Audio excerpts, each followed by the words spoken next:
Kemarin Ibu Mega juga kalah, tapi tetap jadi ketua umum. Kalau di luar negeri, yang harus bertanggung jawab siapa? Jokowi. 3 kubu di PDIP. Yang kemudian ternyata 3 kubu, ini yang saya sebut anak sulung. Hasto di sini sebagai anak sulung. Nanti kita bisa jelaskan ulang. Dan saya tidak ragu mengatakan tamat riwayatnya. Sama dengan PDIP.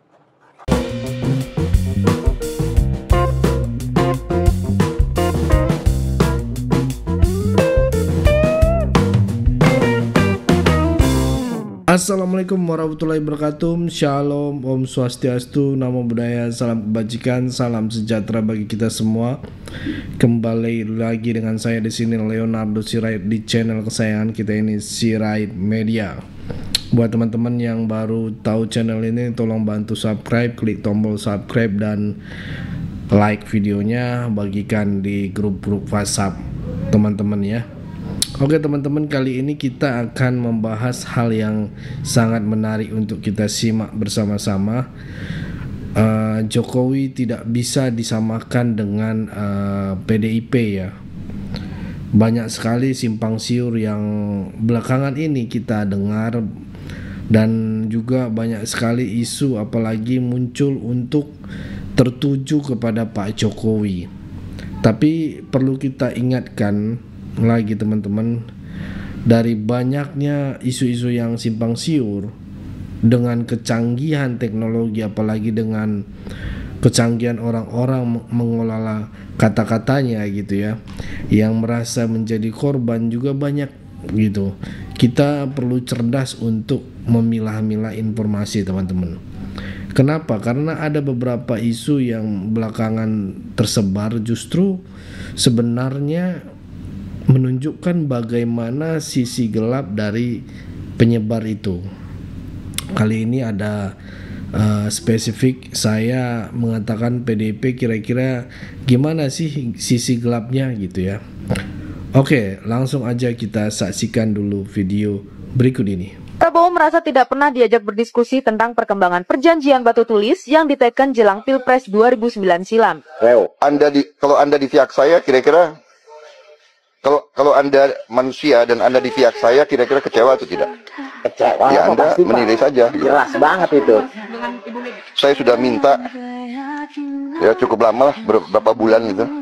Sudah minta loh. Saya tidak mengerti apa salah saya, karena saya selalu menghormati beliau dan saya tidak merasa berbuat apa-apa.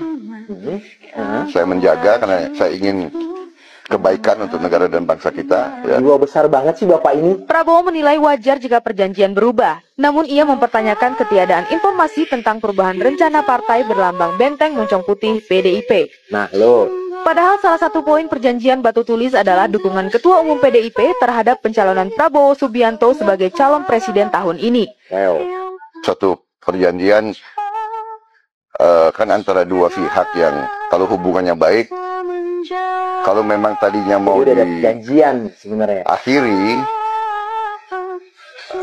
ya kan bisa saja. Saya tadinya berharap saya dipanggil, saya diberitahu gitu. Masih Karena berharap ya Bapak kan, ini loh. kalau memang nggak cocok kan bisa saja. Jokowi sebagai petugas partai menang, ya, tapi tidak diberikan reward, malah diberikan punishment. Anda kalau memimpin total politik, kalau rugi terus kan dipecat dong sama pemegang saham lain. Ya, biasa saya pecat diri saya. Iya, Ya, betul. atau kita bubarin aja. Ya, bubarin. Gitu kan, ya. Artinya apa? Organisasi itu harus ada akuntabilitas. Kalau pemilu kalah, pemilihan presiden kalah, harus bertanggung jawab dong pemimpinnya. Jenderal kalah perang ya dipecat dong, ya, sama panglima tertinggi. Komandannya pasti dipecat. Nah, kalau partai politik maju mengajukan calon presiden, berjuang mendukung, kalah, yang salah siapa? Dan yang harus bertanggung jawab siapa? Jokowi yang disalahin. Kan mestinya Mega introspeksi dong dengan teman-teman, kok kita kalah ya? Bukannya harusnya normalnya Pak Jokowi bantu Bu Mega untuk memenangkan pertarungan, bukan yang itu yang normal, bijaksana, itu seperti itu. Ya kan? Nah, Kemarin Ibu Mega juga kalah, tapi tetap jadi ketua umum. Kalau di luar negeri kalah langsung mundur, Pak. Ada urat malunya dan ada tanggung jawabnya. Berarti ini nggak ada. Benar nggak? Saya ini bukan. Tadi saya disclaimer, bukan saya benci. Ini kenyataan dan analisa. Ya mungkin berbeda pendapat ya, ada masalah. Kalau di luar negeri Bu Mega harusnya udah mundur nih berarti Pak. Kalau dari asas-asas yang normal, ya proses tata kelola yang bertanggung jawab, itu harus punya rasa tanggung jawab, rasa malu. Mengelola kalah, diberikan kesempatan memimpin kalah. Harusnya mundur dong, kasih yang muda-muda. Tapi ya itu kan, yang Pak Jokowi bilang partai itu perorangan kan. Tapi di pidato beberapa waktu yang lalu kan Bu Mega kan juga sebenarnya pengen mundur nih. Iya. Aku udah pengen mundur, aku udah nggak mau nyalon lagi. Tapi cuma karena partai dikuyo-kuyo mau diambil, aku harus memimpin paling depan. Bahkan waktu kemarin pidato juga ketika Mas Hasto kabarnya diganggu secara hukum gitu. Kapolri mau di Kapolri saya mau datengin. Kalau Mas Hasto dipanggil ada apa-apa dengan KPK, saya akan datang ke KPK. Jadi masalahnya udah di Saya dengar pidatonya kok miris sebagai teman lama ya. Miris itu pidatonya itu kalau kita lihat pola-pola pidato dan apa yang dibicarakan itu kan kayak apa stand up comedy gitu loh, kayak komika. Iya dong. Benar nggak? One way ketawa, ada audiens yang tepuk tangan. Nah, satu hal lagi dari segi substansinya. Kalau yang ngomong di stand up comedy, kalau anak buah saya dipanggil KPK, saya geruduk KPK, itu ketawa semuanya. Tapi ini konteks orang pemimpin berbicara seperti itu. Itu kan mengatakan membuli KPK. Ya kan, kalau yang ngerti hukum tidak akan pernah bicara seperti itu. Nah, itu yang mestinya ada yang kasih tahu. Jangan bicara seperti itulah, ya kan? Kita memberikan contoh yang baik kepada rakyat, menghormati hukum, ya kan? Pak, tapi kemarin dari aktivis 98 sempat mendatangi KPK meminta untuk mengusut harta kekayaan. Enggak apa-apa. Pun kalau Boleh-boleh saja, siapapun. Lihat nggak kalian? Tuh, dengarkan Bapak Jokowi apa? Bapak Jokowi mau dilaporkan oleh siapapun, bahkan oleh aktivis, mempertanyakan perihal kekayaan Jokowi. Bapak Jokowi jawab apa? Ya silahkan, siapa saja boleh melaporkan. Nggak perlu ada embel-embel nuduh sana sini. Nggak perlu ya menghina sana sini. Itu Bapak Jokowi ya, seorang mantan presiden yang mempunyai cara pikir yang jauh lebih cerdas dibandingkan Hasto, dibandingkan mereka para elit politik ya, dari kadal gurun, dari Banteng yang banyak cuap-cuap, di saat minta klarifikasi saja udah nuduh sana sini ya, di saat ditangani oleh KPK merasa terzolimi, nuduh Jokowi, nuduh sana, nuduh sini, nggak masuk akal. Ini loh, seorang Jokowi itu udah memberikan contoh ya, mau dilaporkan seperti apa, orang bener itu nggak takut. Nah, secara tidak langsung Bapak Jokowi memberikan contoh. Saya rasa ya, elit politik pembenci Jokowi, apalagi Hasto, harus mencontoh seorang Jokowi. Dari apa yang saya amati, ya, ini sekarang Pak Hasto ini berhadapan dengan dua tantangan nih. Yang pertama adalah dari internal sendiri, sehubungan dengan terbitnya Sprindik, itu kan mengubah segalanya ya. Iya. Saya kira saya sempat menyinggung di sini dan di beberapa podcast lain tentang tiga kubu di PDIP, yang kemudian ternyata tiga kubu gitu loh ya, yang selama ini hidden di salah satu kubu, tapi ternyata tiga kubu, yaitu kubu Megawati Hasto. Ini yang saya sebut anak sulung. Hasto di sini sebagai anak sulung. Nanti kita bisa jelaskan ulang apa maksudnya. Yang kedua ya Megawati Puan, yang ketiga Megawati Prananda. Namun sejak terbitnya Sprindik itu dan proses-proses setelah itu ya mengubah segalanya. Dari sisi Sekjen Hasto ini jelas menjadi berbeda. Nah, ini kan jelas terkait dengan sisi pemerintah. Kasus ini kan memang ada, kasus hukum. Sprindik itu bicara hukum, tapi kan ini kan dimensi politiknya kental sekali. Khusus soal sekjen PDIP ini. Jadi karena dimensi politiknya kental, tidak perlu kita beating around the bush gitu untuk mengatakan bahwa di baliknya ada negosiasi untuk mencapai konsensus. Dan ini saya kira terkait dengan upaya Pak Prabowo sudah sejak awal ketika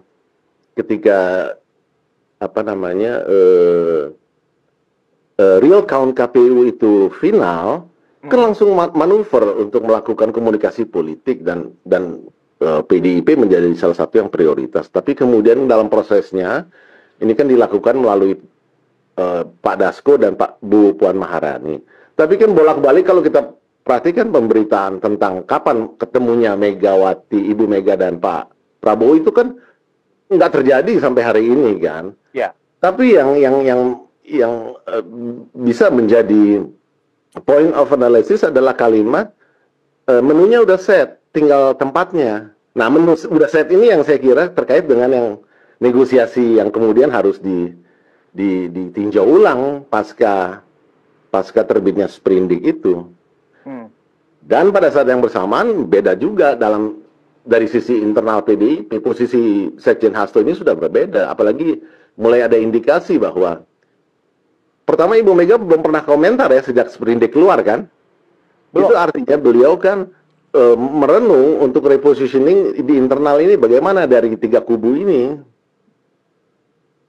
Ya nanti kita bisa eksplorasi lebih jauh lagi ya apa yang sebetulnya terjadi. Tapi saya kira ini posisinya. Jadi serba dinamikanya kan berbeda sekarang gitu loh. Karena saya sudah sering katakan bahwa nama baik itu mencari jalannya sendiri. Betul. Ketika karakter dibangun melalui kerja.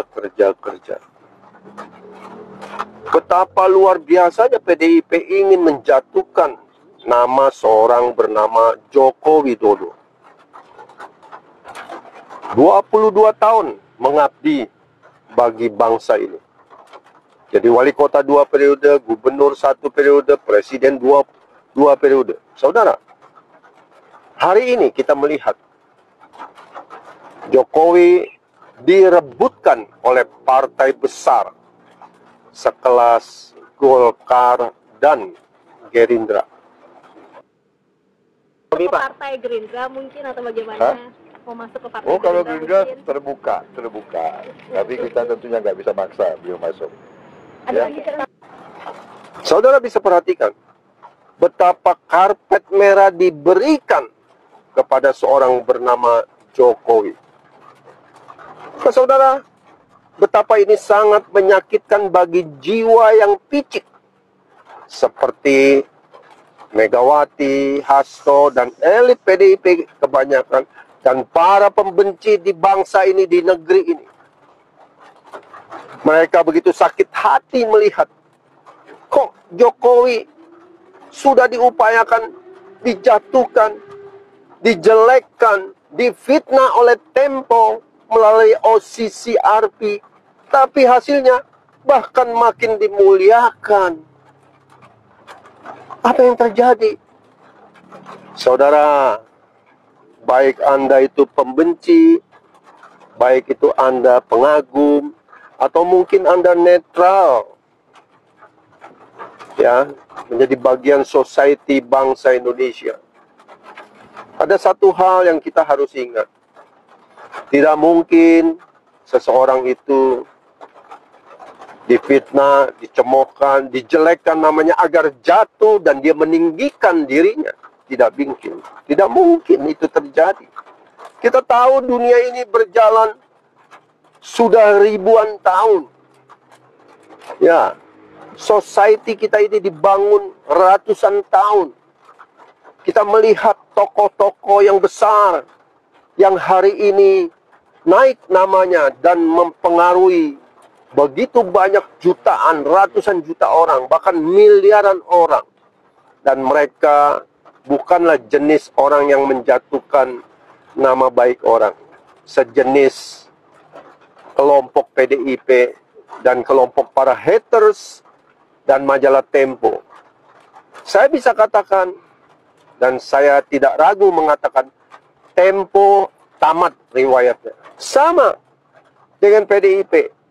Tidak layak didengar para politisi, para cendekiawan, budayawan, apapun jabatan kalian, bahkan seorang politisi, tidak layak kita dengar kalau dia masih menjelekkan nama baik Bapak Jokowi.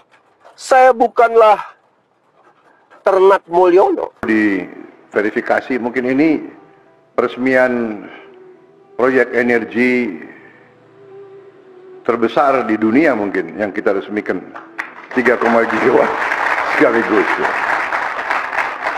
Tentunya ini adalah hasil karya seluruh bangsa Indonesia, hasil kerja keras putra-putra bangsa dari semua instansi, semua institusi, semua lembaga, juga peran daripada pemerintah yang dipimpin oleh Presiden ke-7 Pak Joko Widodo. Saya kira 10 tahun beliau mimpin. Saya kira ini juga bagian dari kerja keras beliau, kerja keras seluruh pemerintah sebelum pemerintah yang saya pimpin. Ya mungkin ini takdir dan keberuntungan saya pada persis bulan ketiga hari ini saya dilantik, 3 bulan yang lalu, 20 Oktober, sekarang 20 Januari. Pada bulan ketiga ya saya dapat kehormatan, dapat meresmikan gugusan proyek sebesar ini. Bapak Hatta. Pertemuan siang hari ini dengan Pak Jokowi. Yang pertama, saya berserta putra saya, Pak Rasid Rajasa, soan silaturahmi kepada sahabat lama saya, Presiden Republik Indonesia ke-7. Sudah lama tidak berjumpa, dan sekaligus juga kami mengundang beliau dan ibu untuk hadir pada resepsi pernikahan putra kami Rasid yang akan dilaksanakan nanti tanggal 1 Februari 2025. Di tengah kesibukan beliau yang luar biasa, saya menyaksikan sendiri tadi itu bagaimana sholat Jumat kita bersama-sama, ya, luar biasa masyarakat kita.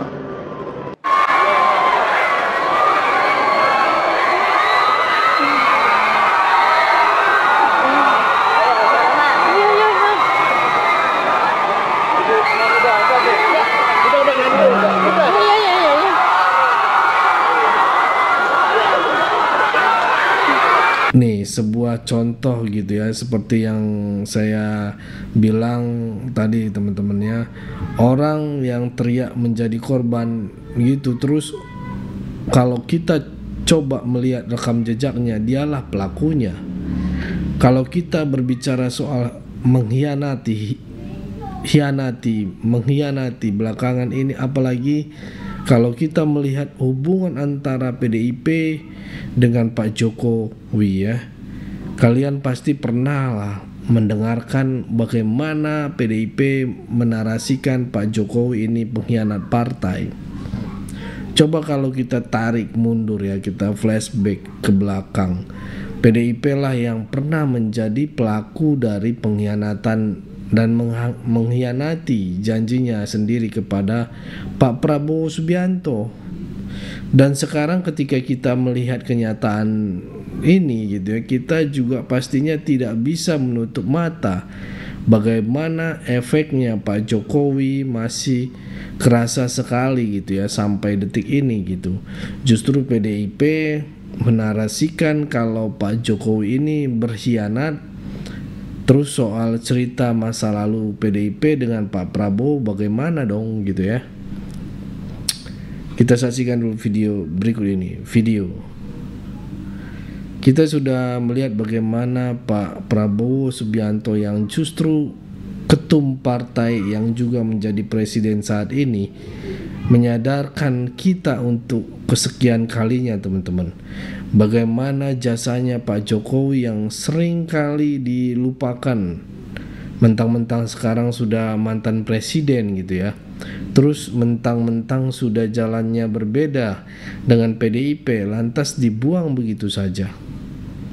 Pak Prabowo Subianto tidak pernah lelah untuk mengingatkan kita bagaimana andil besarnya presiden-presiden terdahulu, tidak cuma Pak Jokowi tapi presiden-presiden terdahulu lainnya.